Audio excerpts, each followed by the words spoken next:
Hello everyone, मैं अनिल कुमार सिंह स्वागत करता हूं आपका आपके यूट्यूब चैनल विश्व भारती क्लासेस में। जैसा कि पिछले वीडियो में मैंने बताया था कि अभी हम झारखंड सचिवालय की परीक्षा को ध्यान में रख करके आपके लिए अलग अलग टॉपिक पर क्वेश्चन लेकर के आ रहे हैं। उसी क्रम में आज झारखंड के पर्व त्योहारों से संबंधित ये वीडियो और उसमें आपके लिए महत्वपूर्ण क्वेश्चन उपलब्ध कराए जा रहे हैं। क्वेश्चन में जो ऑप्शन आप देखेंगे वो ऑप्शन आपके इंफॉर्मेशन के लिए रखा जाता है। तो कई बार ऑप्शन आपको थोड़ा सा इररिलेवेंट भी दिखेगा, लेकिन उद्देश्य मेरा यही है कि आपको उस संदर्भ में जानकारी उपलब्ध कराया जा सके। इस वीडियो को देखने वाले दो तरह के लोग होंगे। एक वो होंगे जो झारखंड में रहते हैं, दूसरे वे लोग भी देखते हैं जो झारखंड में नहीं रहते हैं। ये और बात है कि मेरा व्यूअर बहुत ज़्यादा नहीं है, लेकिन जो भी है उसमें झारखंड और झारखंड के बाहर से भी लोग हैं। जो झारखंड से हैं और ख़ास करके ट्राइबल कम्युनिटी से जुड़े हुए हैं, उनके लिए ये चीज़ें निश्चित तौर पर आसान लगेगी। तो उनको इस वीडियो को इस रूप में देख लेना है कि उनका क्वेश्चन रिवाइज हो जाएगा, उनको जो जानकारी है वो फिर से एक बार रिकॉल हो जाएगा, और साथ ही साथ क्वेश्चन कैसे कैसे पूछे जा सकते हैं उसका एक एंगल भी उनको समझ में आ जाएगा। जो झारखंड में रहते हैं लेकिन नॉन ट्राइब हैं, उनको शायद थोड़ा सा परेशानी हो, लेकिन झारखंड में रहने के नाते वो निश्चित तौर पे इन पर्व त्योहारों को देखे जरूर होंगे। तो उनकी बारीकियों से बहुत ना परिचित होते हुए भी थोड़ा बहुत तो जानकारी उनको होगी, तो उनके लिए भी थोड़ा सहज हो जाएगा। और जो लोग झारखंड में नहीं हैं, जो ट्राइबल कल्चर, इनके फेस्टिवल को नहीं जानते हैं, उनके लिए एक उत्सुकता का कारण होगा, क्योंकि झारखंड सांस्कृतिक विविधताओं वाला राज्य है। जनजातीय बहुल ये प्रदेश अपनी खूबसूरती के साथ साथ संस्कृति के विभिन्न रंगों को सजाए हुए है। तो ये चीज़ें जो पर्व से संबंधित है, उनके त्यौहार से संबंधित है, जो लोग यहाँ नहीं रहते हैं, जिन्होंने उनकी संस्कृति को नहीं देखा है, उनके लिए एक नई बात होगी। तो उत्सुकता के तौर पर भी इसको आप देख सकते हैं, सुन सकते हैं, और परीक्षा के दृष्टिकोण से तो ये महत्वपूर्ण होगा ही। इसमें सिर्फ 10 क्वेश्चन मैंने रखा है, लेकिन 10 क्वेश्चन में 40 ऑप्शन होंगे, और ऑलमोस्ट मैंने ये प्रयास किया है कि वो तमाम पर्व और त्यौहार ऑप्शन के माध्यम से आप तक पहुंचा दें जहां से प्रश्न आने की संभावना बनती है। तो बेहतर ये होगा कि अगर आपको नहीं जानकारी है तो आप प्लीज इसको नोट कर लीजिए, ठीक है। और इसके साथ साथ ही जैसा कि हर वीडियो में कहते हैं, इसको न सिर्फ पूरा देखिए, देखने के बाद अपनी राय मुझ तक अवश्य पहुंचाइए। अगर किसी प्रकार का किसी खास टॉपिक पे डिमांड हो तो वो भी बताने का काम कीजिए, और साथ साथ अपने दोस्तों के साथ इसको शेयर कीजिए। और अगर अभी तक चैनल को सब्सक्राइब नहीं किया है तो प्लीज़ सब्सक्राइब भी कर लीजिए, ठीक है। चलिए अब हम लोग क्वेश्चन देखते हैं और उस क्वेश्चन को एक्सप्लेन करते हैं, सो दैट कि और नए पर्व त्योहार भी उसी क्वेश्चन के साथ जुड़ते चले जाएं। तो तैयार हो जाइए पहला क्वेश्चन के लिए। क्वेश्चन नंबर 1, किस पर्व को मनाने के पीछे मान्यता है कि इसे मनाने से फसल में कोई रोग नहीं लगता है? यहां पर आंसर बताने से पहले यह भी बता दें आपको कि जनजातीय संस्कृति बिल्कुल अलग होती है, लेकिन समय के साथ हम लोग ये भी पाते हैं कि जनजातियों का आम लोगों के साथ संपर्क हुआ, जिसके कारण से सांस्कृतिक आदान प्रदान हुआ। तो कई सारे ऐसे पर्व हैं जो गैर जनजातीय समाज के लोगों के द्वारा भी मनाया जाता है। उसी से मिलता जुलता आपको जनजातीय त्यौहार भी दिखेगा। मनाए जाने के तरीके में थोड़े बहुत अंतर आपको नजर आ सकते हैं। ऐसे कई सारे एग्जाम्पल इस सेट में भी आपको देखने को मिलेगा। तो पहला क्वेश्चन, जिसको कि मनाने से फसल में कोई रोग नहीं लगता है, ऐसी मान्यता है, उसका सही आंसर है बी, कदलेटा। कदलेटा, ऑप्शन बी, मतलब क्वेश्चन नंबर 1 का सही उत्तर है कदलेटा। अब कदलेटा क्या है थोड़ा सा ये जान ले। बेसिकली ये मेढकी भूत की शांति के लिए वृक्ष की पूजा करके मनाया जाता है। मेढकी भूत मतलब कि बेसिकली आप ये समझिए कि अच्छी वर्षा के लिए। तो कदलेटा इसका आंसर है। भादो माह में ये पर्व मनाया जाता है, और इस पर्व में हड़िया का तपान, मतलब कि उसको भोग लगाया जाता है, समझ लें आप, तपान किया जाता है और मुर्गे की बलि दी जाती है। मिट्टी के बर्तन में मुर्गे और चावल की खिचड़ी बनाई जाती है, जिसको कि ताहरी कहते हैं। बर्तन में, मिट्टी के बर्तन में मुर्गे और चावल की खिचड़ी बनाई जाती है, जिसको कि ताहरी कहते हैं। इसका पहले देवता को, भगवान को भोग लगाया जाता है और फिर प्रसाद के रूप में लोग इसको खाते हैं। इस पर्व को करने से यह मान्यता भी है कि फसल रोग मुक्त हो जाता है। ठीक है, जैसा कि क्वेश्चन में लिखा हुआ है। तो कदलेटा इसका उत्तर है। अब बाकी को देखिए। मंडा पर्व। मंडा पर्व भगवान शिव की पूजा और उपवास का पर्व है जो अक्षय तृतीया को आयोजित होती है, उस दिन मनाया जाता है। इस त्योहार के दौरान रात्रि जागरण होती है और ये त्योहार या ये पर्व मंडा पर्व छऊ नृत्य के साथ प्रारंभ होती है। धार्मिक आस्था के इस पर्व में कठोर नियमों का पालन किया जाता है। इस पर्व के दौरान अग्नि शिखा के ऊपर भगतों को, मतलब कि जो धार्मिक प्रधान हुए, भगतों को उल्टा लटकाया जाता है, जिसको कि धुआंसी कहते हैं। और फिर बाद में लोग दहकते हुए अंगारों पर नंगे पांव चलते हैं। तो मंडा पर्व भगवान शिव से संबंधित है, छऊ नृत्य के साथ प्रारंभ होती है, अक्षय तृतीया को आयोजित होती है और इस पर्व में कठोर नियमों का पालन होता है और सामान्य तौर पे लोग जलते हुए अंगारों पर नंगे पांव चलते हैं। यह मंडा पर्व। अब देखिए देव उठान, ऑप्शन सी को देखिए। यह त्योहार कार्तिक चतुर्दशी को मनाया जाता है। आषाढ़ माह के नौमी को ऐसा माना जाता है कि देवता जो हैं वो शयन कक्ष में चले जाते हैं, मतलब कि सोने वाले मुद्रा में हो जाते हैं, आराम वाले मुद्रा में हो जाते हैं। और जब देवता आराम की मुद्रा में होते हैं उस दौरान कोई नया कार्य नहीं किया जाता, मतलब शुभ कार्य नहीं किए जाते हैं। देव उठान के बाद ही शुभ कार्य प्रारंभ होते हैं और जैसे कि शादी विवाह संबंधी जो क्रियाएं होती हैं वो देव उठान के बाद ही होते हैं। तो कार्तिक चतुर्दशी को यह मनाया जाता है क्योंकि आषाढ़ माह की नौमी को देवता जो है वो आराम की मुद्रा में चले जाते हैं। अब देखिए ऑप्शन डी, बहुरा। ये वर्षा की अच्छी समाप्ति के बाद भादों के महीने में मनाया जाता है। पहला चीज तो ये कि बहुरा जो पर्व है ये वर्षा की समाप्ति के बाद भादों माह में मनाया जाता है और साथ ही स्वस्थ संतान की प्राप्ति के लिए भी बहुरा त्योहार मनाया जाता है। इस त्योहार को, बहुरा को, राइज बहरलक भी कहा जाता है। राइज बहरलक भी कहा जाता है।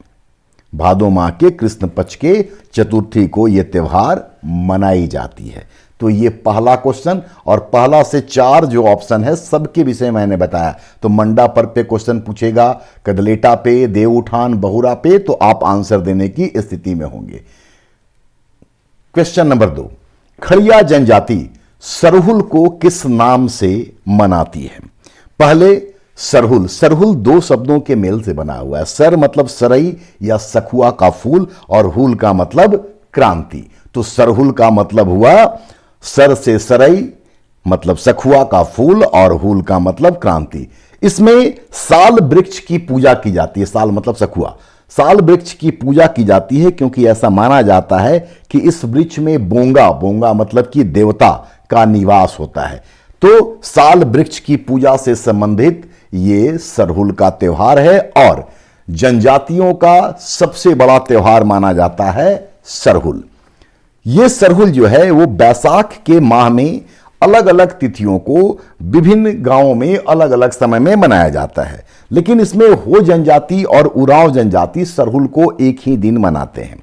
ठीक है, और ये जो त्योहार है वो साल के या सखुआ के वृक्षों में फूल लगने की खुशी में मनाया जाता है, क्योंकि साख या साल के सखुआ के फूलों को पवित्र सरना में यहां चढ़ाया जाता है और फिर पाहन और पहनाई की प्रतीकात्मक रूप से, सिंबॉलिक रूप से विवाह संपन्न कराया जाता है। तो यह सरहुल के विषय में सामान्य जानकारी मैंने आपको दिया।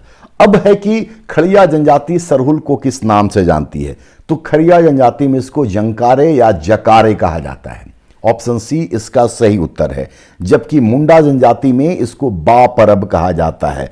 उरांव जनजाति इसको खद्दी कहती है। साथ ही उरांव जनजाति में इसको खेखेल बेंजा भी कहा जाता है।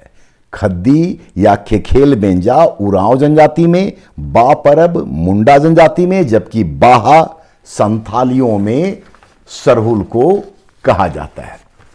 तो यहां भी चारों ऑप्शन से संबंधित जानकारी आपको और सरहुल की सामान्य जानकारी। क्वेश्चन नंबर 3, कौन सा पर्व गोंदली बीज तथा बेरा धान को बोए जाने से पहले मनाया जाता है? सबसे पहले सही उत्तर जाने तो सही उत्तर है ए, बोरा बलौंजी पर्व। बोरा बलौंजी पर्व जो है ये गोंदली बीज तथा बेरा धान को बोए जाने से पहले मनाया जाता है। अब बोरा बलौंजी पर्व के विषय में थोड़ा सा जान ले। पहले तो ये कि ये चैत महीने के अंत में मनाया जाता है और सफाई की दृष्टि से इस पर्व का बड़ा महत्व है, क्योंकि इस पर्व के दौरान लोग अपने घरों में बेकार पड़े हुए सामानों को, टूटा हुआ झाड़ू हो, बर्तन हो, टूटा हुआ हल हो, इन तमाम चीज़ों को सब लोग एकत्रित करते हैं और फिर उसको गांव के बाहर फेंक दिया जाता है।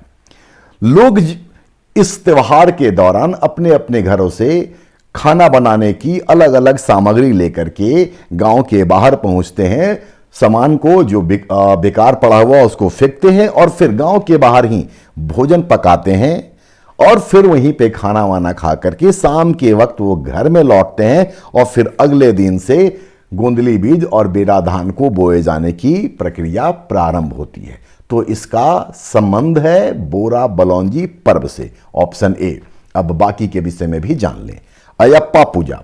अयप्पा पूजा बेसिकली रांची में रहने वाले दक्षिण भारतीय लोगों के द्वारा मनाया जाने वाला पर्व होता है, पूजा होता है, त्योहार होता है। इस अनुष्ठान में मतलब अयप्पा पूजा में थालापोली और चेंदा मेलम का बड़ा महत्व है। थालापोली और चेंदा मेलम का बड़ा महत्व है, साथ ही दक्षिण भारतीय नृत्य की प्रस्तुति भी होती है अयप्पा पूजा में। अब थालापोली शब्द आया, ये क्या है? तो थालापोली बेसिकली केरल का या दक्षिण भारत का पारंपरिक और आनुष्ठानिक जुलूस होता है, जिसमें कि युवतियां और महिलाएं खुशी और समृद्धि को आकृष्ट करने के लिए जुलूस निकालती हैं। अयप्पा पूजा में थालापोली मतलब कि पारंपरिक और आनुष्ठानिक जुलूस होता है, जो महिलाओं और युवतियों के द्वारा खुशी और समृद्धि को आकृष्ट करने के लिए निकाला जाता है और इस जुलूस में वो पारंपरिक वस्त्र धारण करती हैं।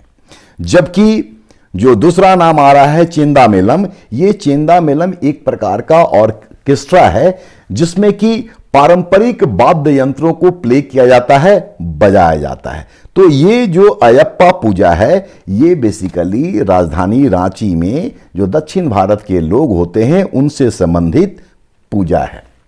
अब देखिए माघे पर्व को।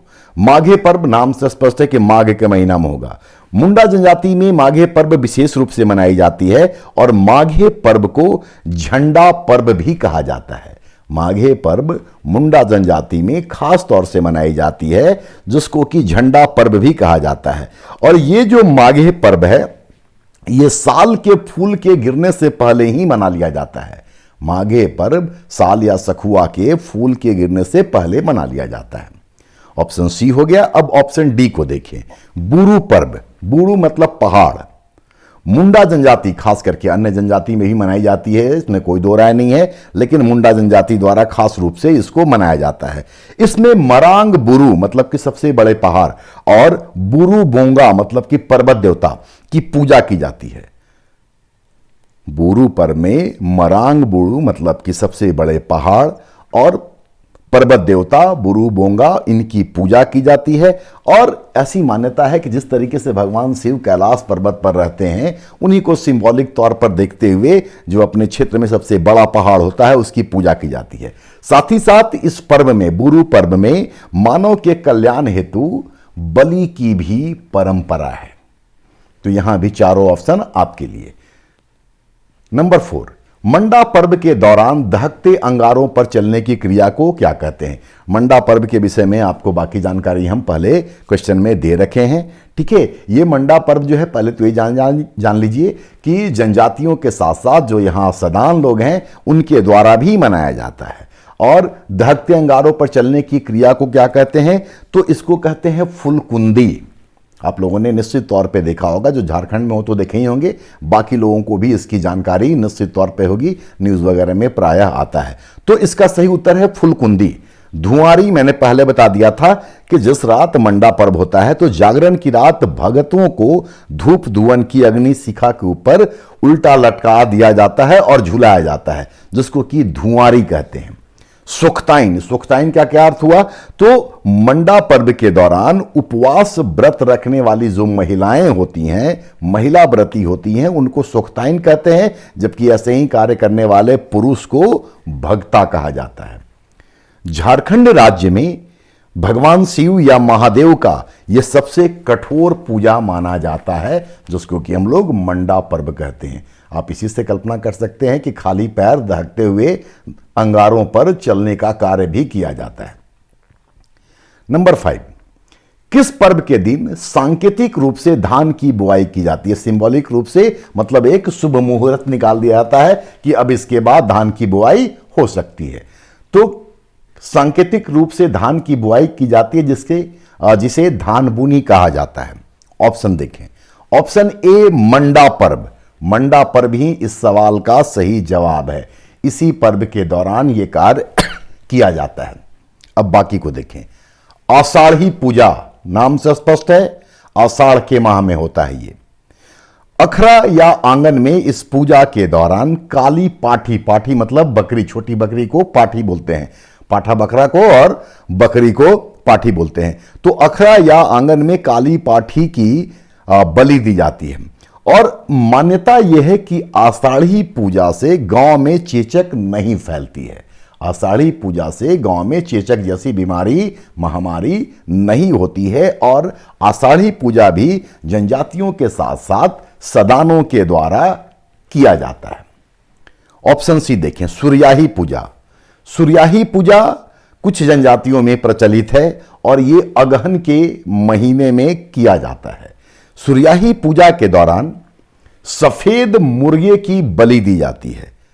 सुरयाही पूजा में सफेद मुर्गे की बलि दी जाती है और इस पूजा में सिर्फ पुरुष भाग लेते हैं, महिलाएं सुरयाही पूजा में भाग नहीं लेती हैं। और सुरयाही पूजा या ये जो पर्व है ये किसी टाण, टाण का मतलब होता है ऊंचा स्थान, पर मनाया जाता है। तो सुरयाही पूजा। अब चंडी पर्व को देखें। चंडी पर्व ये माघ महीने के पूर्णिमा को मनाया जाता है। ये सभी याद रखिएगा, कई बार ऐसे भी पूछ देता है क्वेश्चन कि कब मनाया जाता है। तो माघ माह के पूर्णिमा में और विशेष रूप से उरांव जनजाति के द्वारा ये पर्व मनाया जाता है। इस पर्व के दौरान पुरुष के द्वारा ही या पुरुषों के द्वारा ही चंडी स्थल में देवी की पूजा की जाती है और पूजा के दौरान लाल मुर्गी और सफेद बकरा की बलि दी जाती है। ऐसी मान्यता है या इस तरह का परंपरा है कि चंडी पर्व में वैसे परिवार के पुरुष भाग नहीं ले सकते हैं जिनके परिवार में कोई महिला गर्भवती है। तो ये चंडी पर्व और इस सवाल के जवाब बाकी ऑप्शन भी आपके लिए। क्वेश्चन नंबर 6, किस पर्व के दौरान लड़कियां रंगीन कागज से लकड़ी या बांस के बने फ्रेम को सजाती हैं? लकड़ी या बांस के फ्रेम को सजाती हैं। ऑप्शन को देखें तो सही उत्तर है इसका डी, टूसू पर्व। टूसू पर्व, थोड़ा सा टूसू पर्व को जान ले। पहला तो ये कि ये भगवान सूर्य से संबंधित है, मकर संक्रांति का ये पर्व है। ये जो टूसू पर्व है ये खास करके कुर्मी महतो के द्वारा ज्यादातर मनाया जाता है, मतलब उनके बीच में ये ज्यादा प्रचलित है। ये जो टूसू पर्व है ये टूसू नाम की एक कन्या की स्मृति में किया जाता है। साथ ही साथ पंच परगना क्षेत्र, झारखंड का जो पंच परगना क्षेत्र है वहां पर इस दौरान टूसू मेला का भी आयोजन किया जाता है। तो ये मकर संक्रांति के दौरान सूर्य की पूजा से संबंधित टूसू नाम की कन्या से संबंधित पर्व है और कुर्मी महतो में ये ज्यादा प्रचलित है। ऐसा नहीं है कि बाकी लोग नहीं करते हैं, मैंने कहा कि ज्यादा प्रचलित है। अब देखिए फगुआ, होली को सामान्य तौर पर गैर जनजाति फगुआ भी कहते हैं। मतलब ये होली के समान पर्व है जो हिंदुओं में भी मनाई जाती है और जनजातियों में भी मनाई जाती है। खैर, फगुआ के दौरान पाहन के साथ जो आदिवासी लोग होते हैं वो सेमल तथा अरंडी, जिसको कि बिहार वगैरह में रेड़ी बोलते हैं, अरंडी की डाली को गाड़ करके और फिर संवत जलाने का काम करते हैं। इस समोद जलाने की प्रक्रिया के दौरान जनजातीय समाज में मुर्गे की बलि भी दिए जाने की परंपरा है, जबकि जो हिंदू हैं वो भी समोद जलाते हैं, लेकिन वहां पर इस तरह के बलि की परंपरा नहीं होती है। मैंने शुरुआत में कहा था कि सांस्कृतिक आदान प्रदान के कारण कई सारी चीजें मिलती जुलती हैं, यद्यपि उसको सेलिब्रेट करने के तौर तरीके थोड़े डिफरेंट नजर आते हैं। रोहिणी, आमतौर पर सुने होंगे रोहिणी नक्षत्र, ठीक है, जिसको कि रोहिणी भी कहा जाता है। ये झारखंड के संदर्भ में अगर बात करें तो झारखंड के कैलेंडर वर्ष का ये पहला त्यौहार है जो कि बीज बोने के त्यौहार के रूप में मनाया जाता है। और रोहिणी पर्व के दौरान जहां बीज बोने का त्यौहार शुरू होता है, प्रक्रिया शुरू होती है, इस पर्व के दौरान नृत्य और गायन नहीं किया जाता है। नवाखानी, पिछले वीडियो में भी संभवतः मैंने इस पर कुछ जानकारी आपको दी थी। ये नवाखानी जो है ये कर्मा पर्व के बाद नया अनाज को खाने की जो प्रक्रिया है, जो खाया जाता है, उसी को नवाखानी कहते हैं। और इसमें दही और चूड़ा का तपान मतलब कि भोग चढ़ाया जाता है नवाखानी में। चलिए क्वेश्चन नंबर 7 की ओर बढ़ें। किस त्यौहार में मरांग बुरु देवता को काड़ा मतलब भैंसा की बलि दी जाती है? मरांग बुरु आपको हम पहले बता चुके हैं, पर्वत देवता को कहा जाता है, काड़ा का मतलब भैंसा। सही उत्तर है इसका देशावली, मतलब ऑप्शन सी, ऑप्शन सी। बाद में उसके विषय में थोड़ा और बताएंगे, ये चीज आप जानेंगे। बाकी को देखें। सेंद्रा पर्व, ये मुख्य रूप से उरांव जनजाति से संबंधित है। सेंद्रा का मतलब होता है शिकार, सेंद्रा का मतलब होता है शिकार। और यह भी एक महत्वपूर्ण है कि उरांव जनजाति की महिलाओं के द्वारा भी शिकार किया जाता है, और महिलाओं में जो शिकार की प्रथा है उसको मुक्का सेंद्रा कहा जाता है। उरांव जनजाति की महिलाओं के द्वारा जो शिकार की प्रथा अपनाई जाती है उसको मुक्का सेंद्रा कहा जाता है। और इस मुक्का सेंद्रा के दौरान महिलाएं जो हैं वो पुरुषों के कपड़े पहन करके और शिकार पर निकलती हैं। तो सेंद्रा पर्व के संदर्भ में इतनी जानकारी। अब देखिए जनी शिकार। जनी शिकार जो है सबसे महत्वपूर्ण ये कि सिर्फ और सिर्फ भारत में झारखंड में जन्नी शिकार मनाया जाता है। और ये जन्नी शिकार जो पर्व है, जो त्यौहार है, जो उत्सव है, ये 12 वर्षों पर आयोजित होता है। इस जन्नी शिकार में महिलाएं जो हैं वो सामूहिक रूप से पुरुषों का वेश धारण करके परंपरागत हथियारों से लैस होकर के शिकार के लिए निकलती हैं। और रास्ते में उनको जो भी जानवर, बकरी, बतख मिलता है उनको वो उठा लेती हैं, उनका शिकार करती हैं। इस शिकार के दौरान ये जो जनजातीय महिला है, खास करके ये उरांव जनजाति से संबंधित है, ये जनजातीय महिला अपने बच्चों को अपने बेतरा, बेतरा का मतलब कि बच्चों को पीठ पर बांधने वाला कपड़ा, आपने अगर नहीं देखा है, जो झारखंड के हैं, मैं बार बार कह रहा हूं कि उनको भली भांति पता है, लेकिन जो वैसे लोग इस वीडियो को देख सुन रहे हैं, बेतरा का मतलब कि जनजातीय महिलाओं के द्वारा अपने बच्चों को कपड़े के माध्यम से पीठ पर बांध लेना। तो बेतरा के साथ बांध करके और शिकार पर निकलती हैं। जो भी शिकार पूरे दिन में उनके द्वारा किया जाता है, शाम को उनको फिर अखड़ा में जमा किया जाता है, जहां उसको बनाया जाता है, पकाया जाता है, खाया जाता है, सबके बीच वितरित होती है और फिर नृत्य संगीत का वहां पर आयोजन होता है। अखड़ा का मतलब नृत्य का मैदान। ये जो जन्नी शिकार है इसके पीछे एक कहानी भी है, उस कहानी को भी जान ले। दरअसल उरांव जनजाति पहले रोहतासगढ़ में रहती थी। उरांव जनजाति झारखंड आगमन से पहले रोहतासगढ़ में रहती थी और रोहतासगढ़ को जीतने का मुगलों ने कई बार प्रयास किया था, लेकिन उरांव जनजाति के बहादुर जो पुरुष थे वो मुगलों को टिकने नहीं देते थे, उनको बार बार वो भगा देते थे।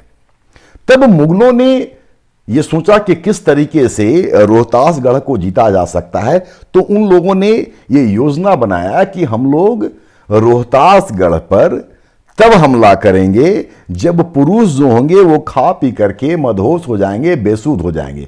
जनजातीय समाज में हड़िया संस्कृति होती है, शाम के वक्त में इसका सेवन आमतौर पर लोग करते हैं।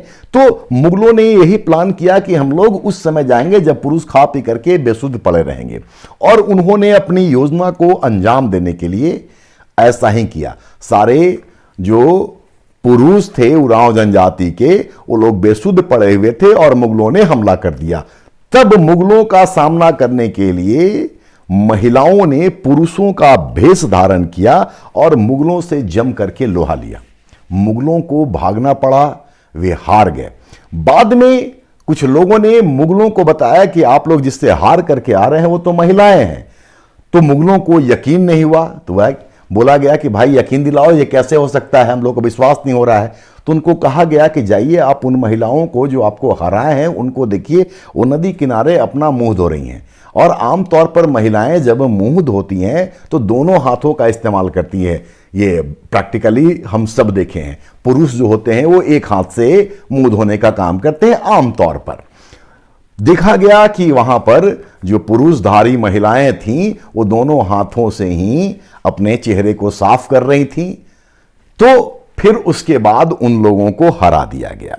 ठीक है, तो खैर ये उनकी बहादुरी की कहानी है। जन्नी शिकार से जुड़ी हुई दो महिलाओं का नाम अत्यंत महत्वपूर्ण है, जिनको हम लोग सिंगी दई और कैली दई के नाम से जानते हैं। सिंगी और कैली दई का मतलब दीदी। तो सिंगी दीदी और कैली दीदी जन्नी शिकार की नायिका रही हैं। और ये जन्नी शिकार, जैसा कि मैंने बताया, कि 12 वर्षों पर होता है। इस सवाल का जवाब, क्वेश्चन नंबर 7 का जवाब देसावली है। और देसावली भी जन्नी शिकार की तरह 12 वर्षों पर आयोजित होती है। 12 वर्षों पर आयोजित होने वाला जनजातियों का एक और त्यौहार है जिसको बोलते हैं भाई भीख। इस ऑप्शन में नहीं है लेकिन जान ले आप, भाई भीख। इसमें क्या होता है कि ये 12 वर्ष पे आयोजित होता है और इसमें बहन अपने भाई के घर जाती है और भिक्षा मांग करके अनाज लेकर के आती है और फिर एक निर्धारित तारीख को अपने भाई को अपने यहां आमंत्रित करती है और फिर उसको भोजन कराती है। तो भाई भीख का भी 12 वर्षों पर आयोजन होता है। देसावली का और जन्नी शिकार का भी 12 वर्षों पर आयोजन होता है। सोहराई के विषय में हम पिछले वीडियो में बता रखे हैं कि ये कार्तिक अमावस्या को दीपावली के अगले दिन मनाया जाता है। ये त्यौहार पशु धन से संबंधित है, उनके प्रति श्रद्धा और सम्मान व्यक्त करने के लिए किया जाता है।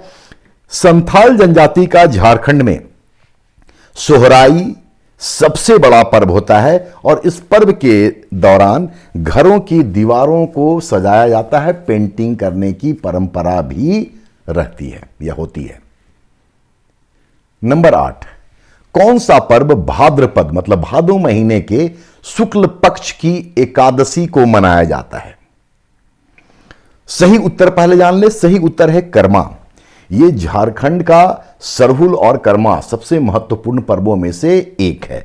तो ये झारखंड का कर्मा एक महत्वपूर्ण पर्व है जो कि भादो महीने के शुक्ल पक्ष की एकादशी को मनाया जाता है। हम यहाँ खास तौर से उन लोगों को कहना चाहेंगे जो झारखंड के नहीं है, कभी झारखंड आने का मौका मिले तो कर्मा के महीने में आइए जब कर्मा का त्यौहार होता है और उस दौरान इस पर्व का रौनक आप देखेंगे और जनजातीय संस्कृति को समझने का आपको बेहतरीन मौका मिलेगा। खैर, कर्मा पर्व जो होता है ये भाई बहन के प्रेम से संबंधित है। मतलब हिंदुओं में जो भाइया दूज मनाया जाता है, भाई दूज मनाया जाता है, कर्मा उसी तरह का त्यौहार है। इस कर्मा पर्व का संदेश है कि कर्म का जीवन में प्रधानता है, या कहें कि कर्म की जीवन में बहुत प्रधानता है। ये इस चीज को दर्शाने वाला पर्व है। इस पर्व के दौरान अखरा में करम वृक्ष की 2 डालियां लगाई जाती हैं और वहां पर पाहन के द्वारा कर्मा की कहानी सुनाई जाती है। इस कहानी के 2 पात्र हैं मुख्य रूप से, कर्मा और धर्मा। ये दोनों भाई की कहानी सुनाई जाती है। कर्मा त्योहार को मनाए जाने के क्रम में कुछ जनजातियों में अलग अलग तरीके भी हैं। जैसे कि मुंडा जनजाति में कर्मा के 2 श्रेणियां हैं। एक है राजकर्मा। ये जो राजकर्मा होता है ये पारिवारिक पूजा होता है जो घर आंगन में ही संपन्न होता है। और दूसरा है देशकर्मा जो कि सामूहिक पूजा के तौर पर होता है और ये अखरा में मनाया जाता है। सरहुल, जैसा कि मैंने बताया कि झारखंड का सबसे बड़ा त्यौहार है। फूलों का त्यौहार भी कहा जाता है। कर्मा के बाद सरहुल का बात जो हम कर रहे थे, तो सरहुल जो है वो राज्य का सबसे बड़ा है, उसी का लेवल का कर्मा भी त्यौहार होता है। सरहुल को फूलों का त्यौहार भी कहते हैं और वो बसंत का त्यौहार होता है। तो कर्मा और सरहुल का झारखंड में या जनजातीय समाज में बहुत महत्व है। खैर, सही उत्तर हम इसका बता दिए कर्मा। अब बाकी को देखिए। माघे पर्व, माघ के महीना में इस दिन धांगर, धांगर मतलब कि कृषि मजदूर, उनके कार्य की अवधि पूरी हो जाती है। मतलब कि उनके कार्य की अवधि का पूरा होने का अर्थ यह हुआ कि कृषि वर्ष का अंत हो जाता है। और इस दिन धांगरों को जो परंपरागत भोजन होता है, पिट्ठा वगैरह, वो खिला करके उनको विदाई की जाती है। इसलिए माघे पर्व को धांगरों, धांगरों मतलब कृषि मजदूरों के विदाई का पर्व भी कहा जाता है। अब देखिए वंदना, वंदना कार्तिक अमावस्या को आयोजित होता है, मनाया जाता है। इस पर्व की शुरुआत ओहिरा गीत से होती है। आप नोट कर लीजिएगा कि वंदना पर्व की शुरुआत ओहिरा गीत से होती है। ये जो वंदना पर्व है, ये पालतू जानवरों से संबंधित त्योहार है, पर्व है। इस दौरान या इस पर्व के दौरान पालतू जानवरों को रंगीन कपड़ों से, आभूषणों से सजाया जाता है। साथ ही साथ प्राकृतिक रंगों से उन पर लोक आकृति भी अंकित की जाती है, बनाई जाती है। तो ये वंदना, भगता पर्व, ये जो पर्व है ये झारखंड के तमाड़ क्षेत्र में मुख्य रूप से प्रचलित है और ये बसंत ऋतु और ग्रीष्म ऋतु के मध्य में आयोजित किया जाता है। इस पर्व के दौरान, भगता पर्व के दौरान, सरना मंदिर में बूढ़ा बाबा का पूजा होता है। तो इसको बूढ़ा बाबा के पूजा के रूप में भी भगता पर्व को देखा जाता है, माना जाता है। चलिए नेक्स्ट क्वेश्चन की ओर जा रहे हैं। क्वेश्चन नंबर 9, कौन सुमेलित नहीं है? बेसिकली आपको इंफॉर्मेशन देने के लिए किया गया है, तो इस पर बहुत बात नहीं करेंगे, सीधा आंसर पर आते हैं। कौन सुमेलित नहीं है मतलब बाकी 3 सुमेलित है, मैच्ड है। उनका आंसर आपको सामने दिख जाएगा। सही उत्तर है इसका डी, जाडकोर पूजा। जाडकोर पूजा और सामने लिखा हुआ है लोहा गलाने के उद्योग के उन्नति के लिए। झारखंड में जनजातियों में लोहा गलाने से संबंधित, ये धातु से संबंधित कार्य जो है वो असुर जनजाति के द्वारा किया जाता है। ठीक है, तो लोहा गलाने के उद्योग के उन्नति के लिए असुर जनजातियों में कुटसी पर्व मनाया जाता है। कुटसी पर्व, तो जाडकोर पूजा का संबंध इससे नहीं है। जाडकोर पूजा का संबंध है, ये बेसिकली जाडकोर पूजा खड़िया जनजाति से संबंधित है। और यहां कहा जाता है कि जाडकोर पूजा में मानव और पशुओं की रक्षा के लिए पुजारी द्वारा पूजा किया जाता है। जो जाडकोर पूजा में पुजारी भाग लेता है या जिसके द्वारा पूजा का आयोजन किया जाता है उसको बोलते हैं कालो पुजारी। कालो पुजारी, तो जाडकोर पूजा खड़िया जनजाति से संबंधित है, मानव और पशु की रक्षा से संबंधित है, जबकि लोहा गलाने के उद्योग के लिए कुटसी पर्व मनाया जाता है और यह पर्व असुर जनजाति से संबंधित है। हर ऑप्शन को एक्सप्लेन करने से ये 9 क्वेश्चन अब तक 36 क्वेश्चन में कन्वर्ट हो चुका है। और जैसा कि मैंने शुरुआत में कहा था कि 10 क्वेश्चन है, तो ये आखिरी क्वेश्चन है आपके लिए। संथाल जनजाति के द्वारा मनाए जाने वाला एरोक पर्व किससे संबंधित है? एरोक पर्व किससे संबंधित है? सही उत्तर जान ले। सही उत्तर है सी, बीज के बुआई के समय मनाया जाने वाला पर्व। यह सही उत्तर है। एरोक पर्व मतलब बीज के बुआई के समय मनाया जाने वाला पर्व। बीज का बुआई खरीफ फसल से संबंधित यह है, तो आषाढ़ महीना में होता है और इस पर्व के दौरान जाहिर स्थान में मुर्गी की बलि दी जाती है। एरोक पर्व के दौरान। ऑप्शन ए को देखिए, धान में हरियाली आने के बाद अच्छी फसल के कामना के लिए संथाल जनजाति में सावन के महीने में हरियार पर्व मनाया जाता है। हरियार पर्व सावन के महीने में धान में हरियाली आने के बाद। ऑप्शन बी, स्वच्छ जल से खेले जाने वाले होली से। यह बेसिकली बाहा पर्व होता है जो संथालियों का है। बाहा मतलब कि अन्य जनजातियों में उसको सरहुल बोलते हैं, संथालियों में उसको बाहा बोलते हैं। और ये सरहुल के समान तो है ही, साथ ही साथ इसमें होली वाला भी पुट नजर आता है क्योंकि इसमें स्वच्छ जल से होली भी खेली जाती है, तो उसको बाहा पर्व बोलते हैं। बी के लिए बाहा पर्व संथालियों के लिए। और डी, घर परिवार की कुशलता के लिए मनाया जाने वाला पर्व। चूंकि क्वेश्चन संथाल जनजाति से है तो सारा चीज संथाल से ही जुड़ा हुआ है। घर परिवार की कुशलता के लिए मनाया जाने वाला पर्व है साकरात पर्व। साकरात, जो कि पूष के महीने में मनाई जाती है। तो 10 क्वेश्चन के ऑप्शन, टोटल लगभग 40 क्वेश्चन हो गया। और मुझे यह लगता है कि झारखंड के पर्व त्योहार से संबंधित ऑलमोस्ट सारे क्वेश्चन को हमने इस 10 क्वेश्चन के माध्यम से शामिल करने का प्रयास किया है। अगर इसके अलावा कोई क्वेश्चन आता है तो अगर आप इन चीज़ों को जानते रहेंगे तो आप ऑप्शन देख करके एलिमिनेट करने वाली स्थिति में होंगे, और प्रारंभिक परीक्षा में या ऑब्जेक्टिव फॉर्मेट के एग्जाम में वो विद्यार्थी ज़्यादा बेहतर कर पाता है जिसको कि एलिमिनेट करने का गुण पता हो।